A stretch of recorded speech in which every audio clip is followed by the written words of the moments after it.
Welcome back to another recording of the Elevate Media Podcast. I am Chris Anderson, your host, and today we're going to be diving into the topic of being a higher achiever than we already are, how we can maybe avoid some burnout, live our best lives, and we're doing that by bringing on an elite success coach, certified elite success coach, I should say, multiple author of multiple books.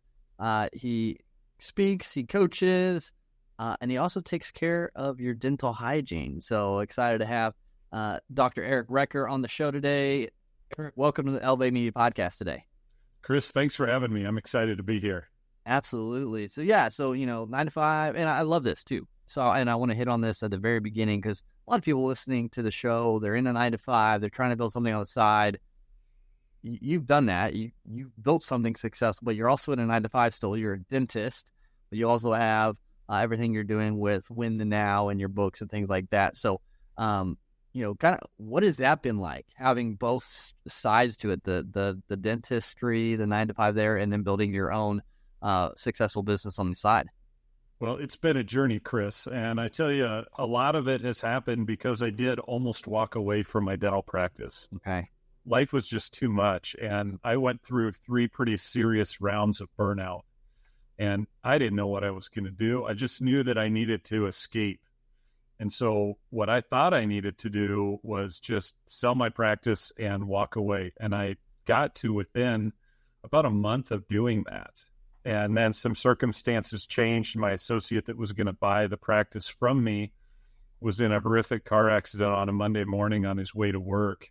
And so all of a sudden, myself, who was completely torched, I was faced with being busier than I ever have been.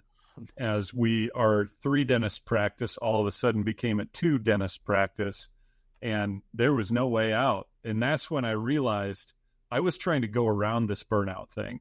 I was trying to engineer an easy escape from it. But all that stuff was going to follow me wherever I went. And what I really learned is burnout is one of those things, we got to smash through it. There's only one way, and that is directly through it. So that's kind of what got me started on this journey. The obstacle is the way kind of thing, right? Yes, absolutely.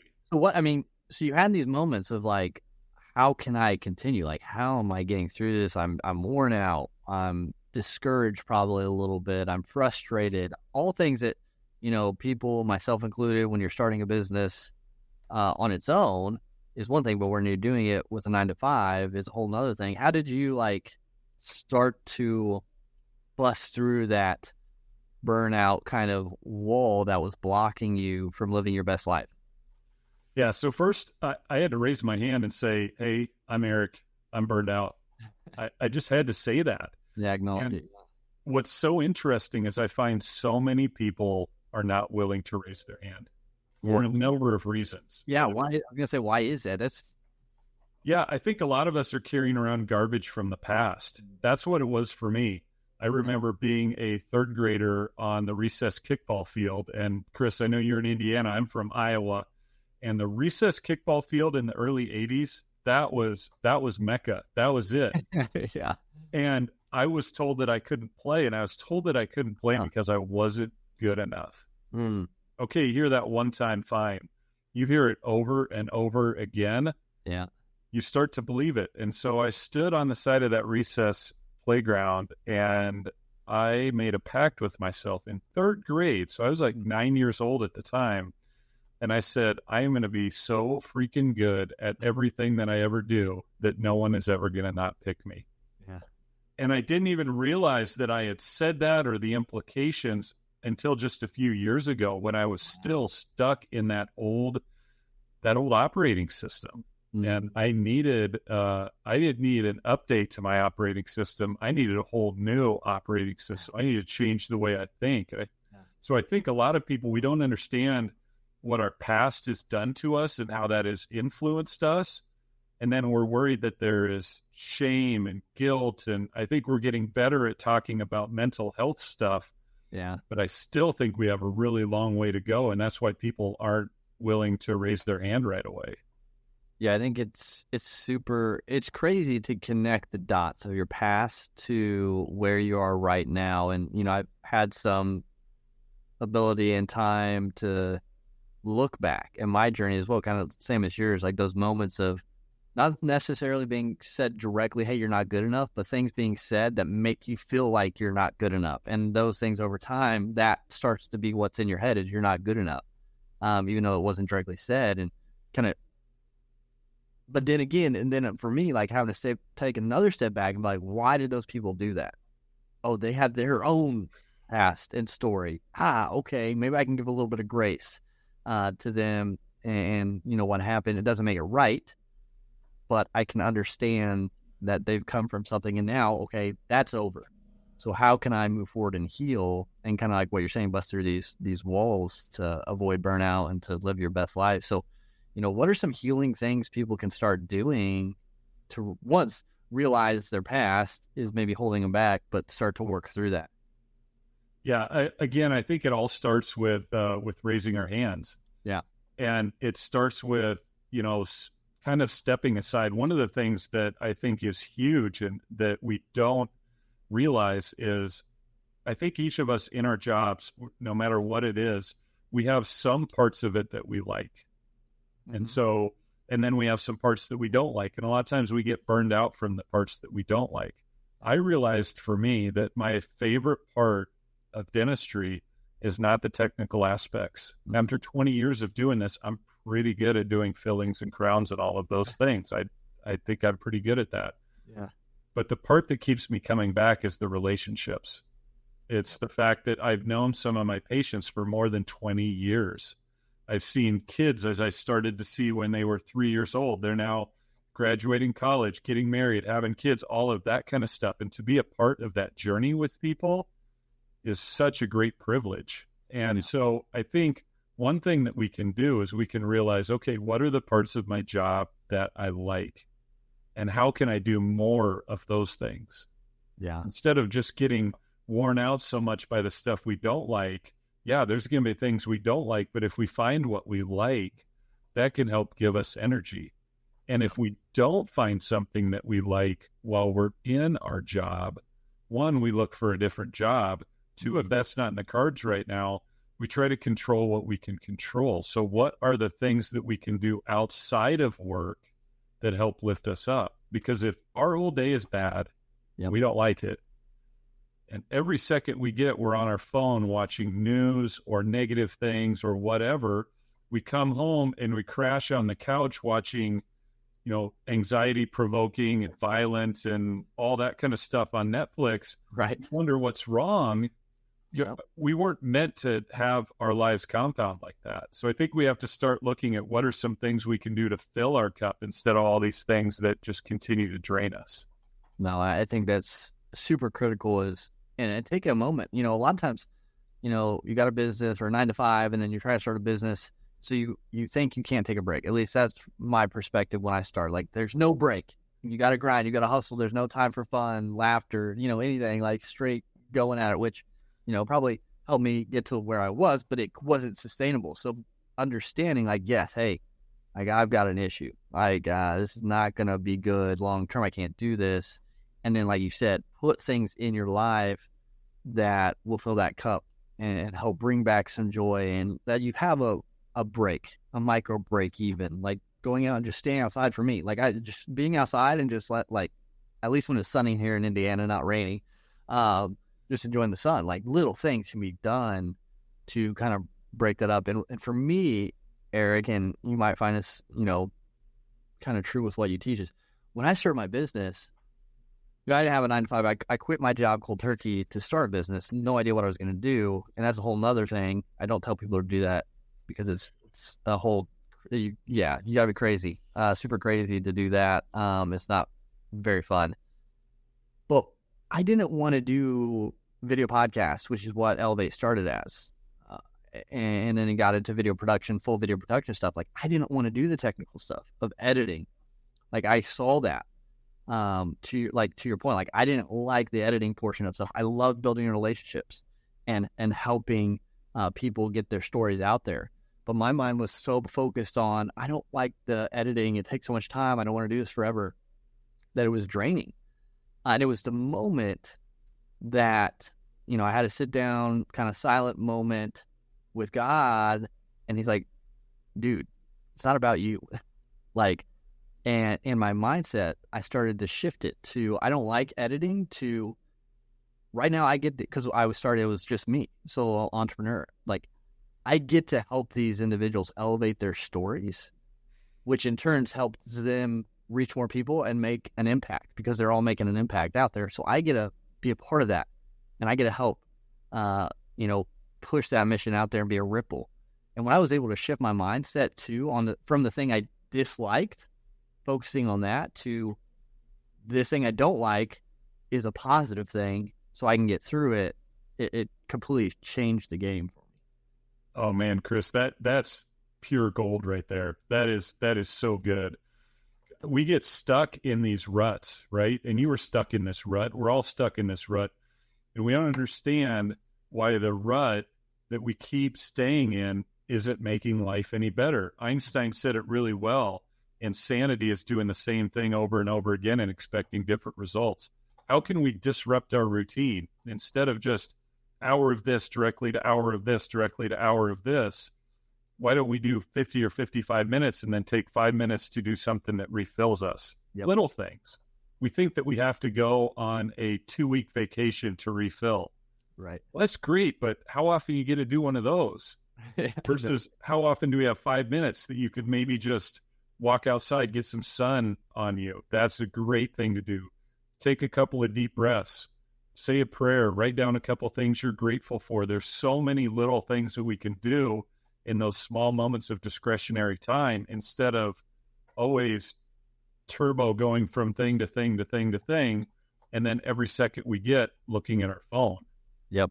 Oh, and it's, man, that phone, because you mentioned a couple times, it's a blessing and a curse in so many ways. It's like, it's such a great, valuable tool, an asset, especially for business owners nowadays, but it can be such a drain if you don't have the right guardrails in place to protect, and just like life in general, but it just amplifies everything.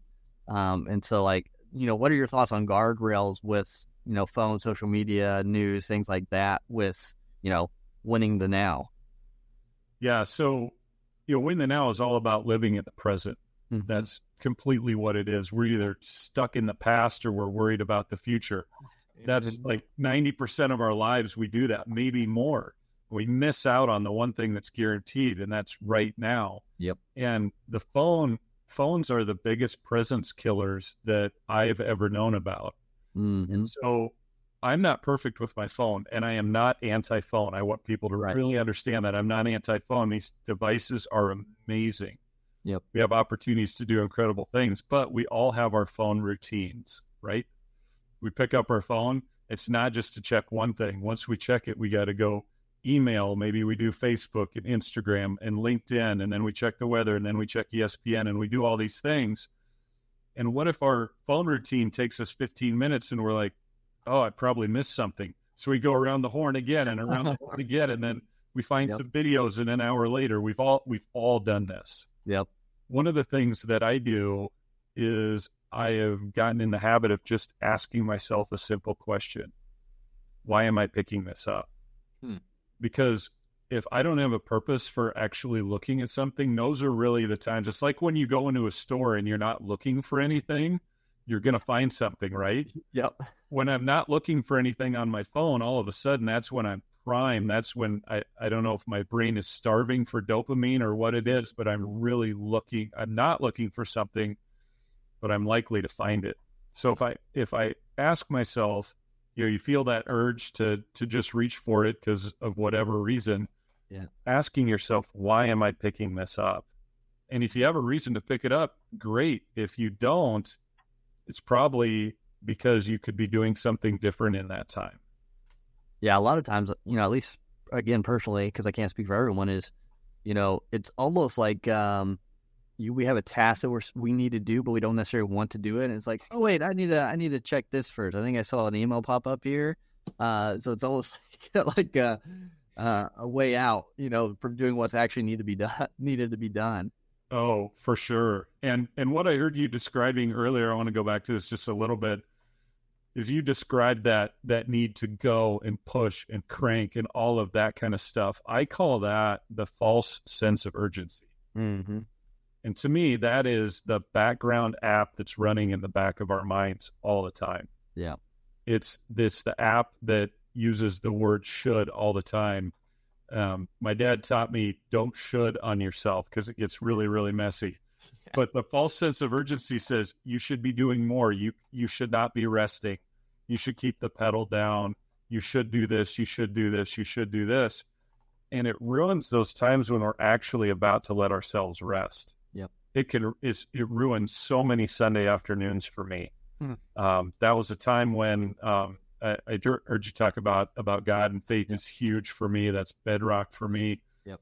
And then God created Sundays or a day of the week for each of us. A lot of people have to work on Sundays. I get it. But whatever your day is, that day was created for us to give our minds a chance to rest a little bit.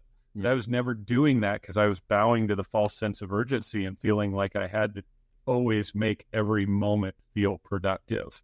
Yeah. And it's a tough thing to overcome. Yeah. And so with that, no, I agree with you. I agree 100%. But, there's people out there, but like, Eric, I get it.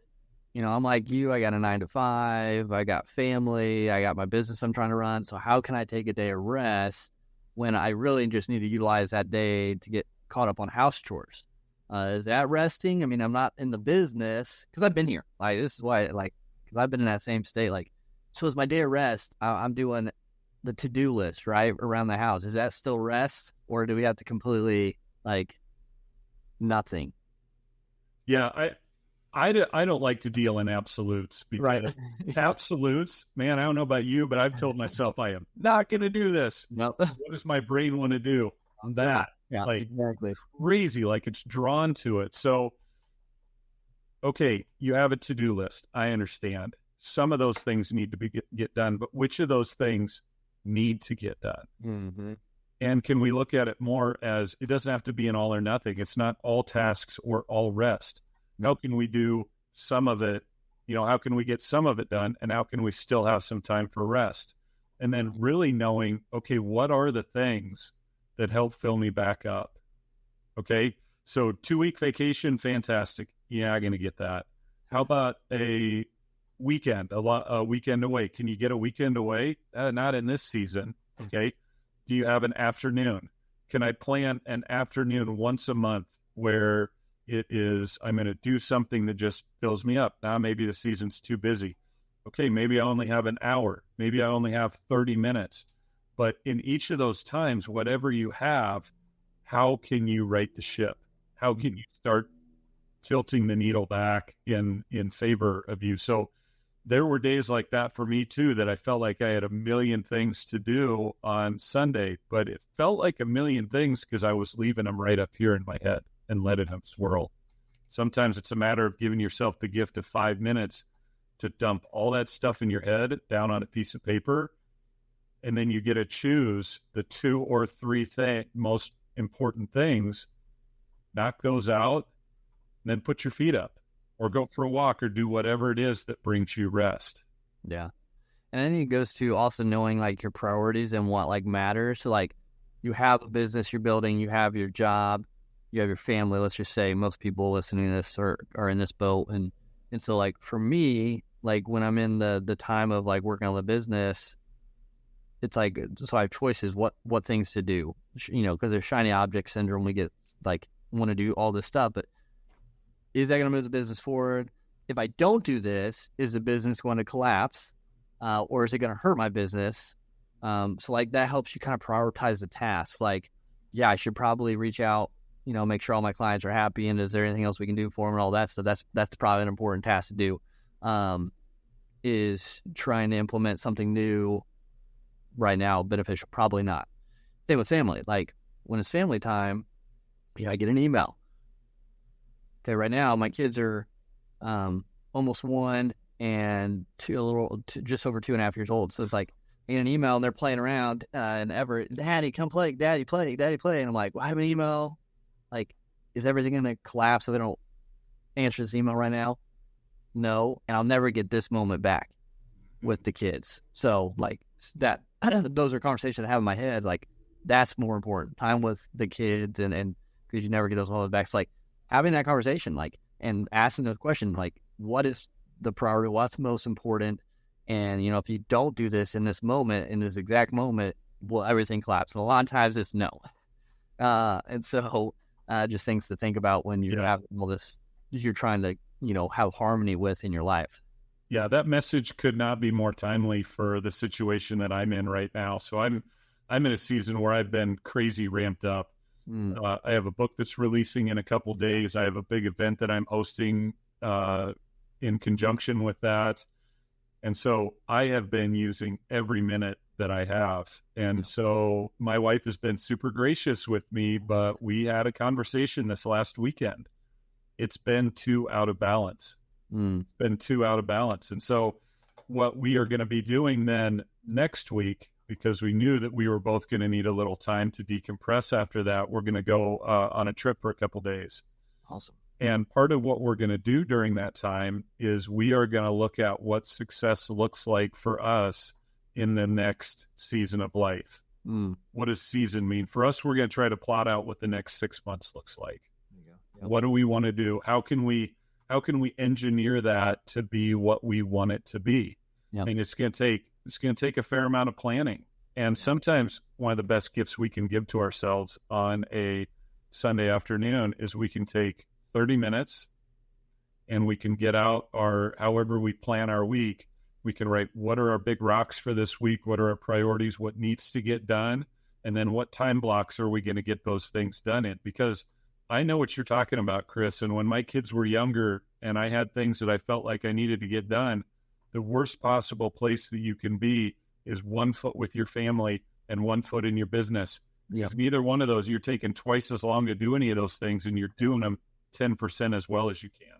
Absolutely. And I found too, like you've mentioned, there are seasons, and I've been through seasons, especially when I just started out, quit my job.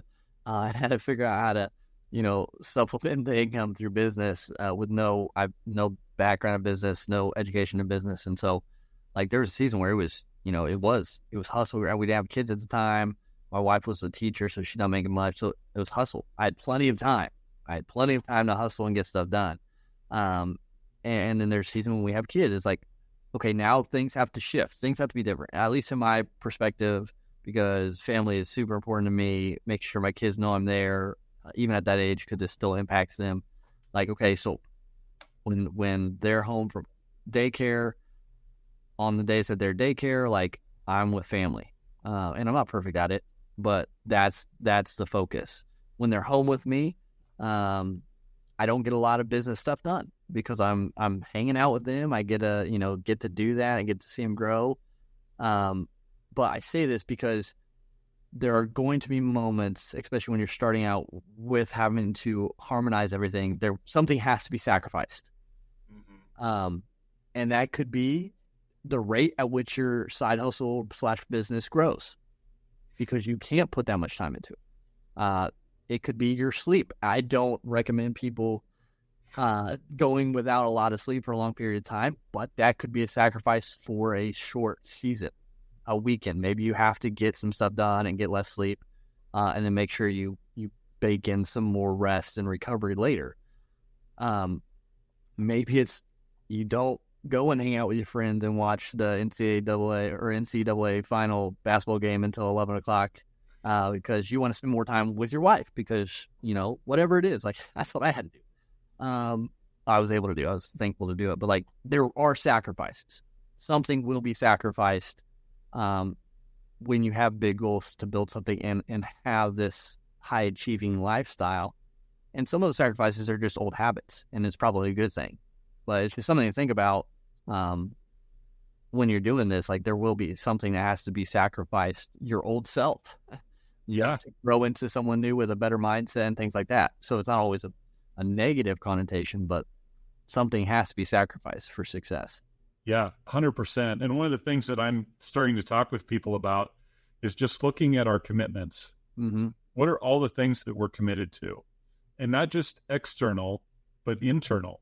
So a list, it might be all the things that we do for work. It might be the things we volunteer for if we coach our kids in something or if we're coaching other people in something. It might be a side hustle, all of that stuff. But it's also our hobbies. our habits, our the things we collect, the time we spend on our phone, watching streaming services, all of those kind of things. Just make a list of everything you're committed to. And I'm talking about sleep, brushing your teeth, making a list of the whole thing, and then looking at all of that and saying, which of those things that I'm doing are still serving my purpose? Yes.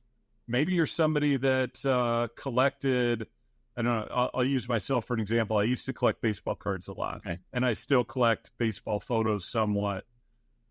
The amount of time that I used to spend looking at auctions and all of that kind of stuff, really, I told people that I was super busy in that season, but part of that was from friendly fire, right? So taking a look at all of those commitments and saying, if there are some of those things that don't serve the why for this season of my life, do they need to go?